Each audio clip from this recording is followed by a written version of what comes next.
दैज्लां बोथोरा फैबाय लोगोफोर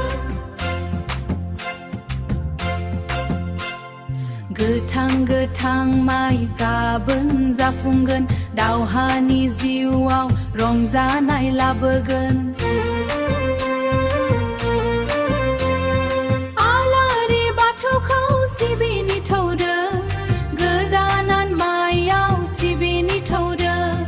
गोदान माइयाव आथाय होनो थौदो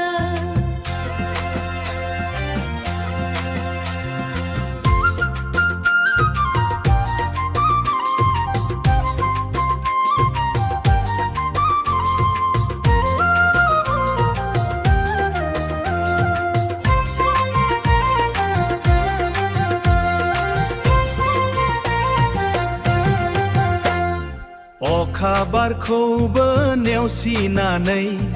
गोरबोनि मिनिस्लु नायनायखौ लानानै अखा बारखौबो नेवसिनानै गोरबोनि मिनिस्लु नायनायखौ लानानै रंजा बाजा माइ गायनो थौदो रंजा बाजा माइ गायनो थौदो दैज्लां बोथोरखौ बरायनो थौदो दैज्लां बोथोरखौ बरायनो थौदो दैज्लां बोथोरखौ बरायनो थौदो दैज्लां बोथोरखौ बरायनो थौदो दैज्लां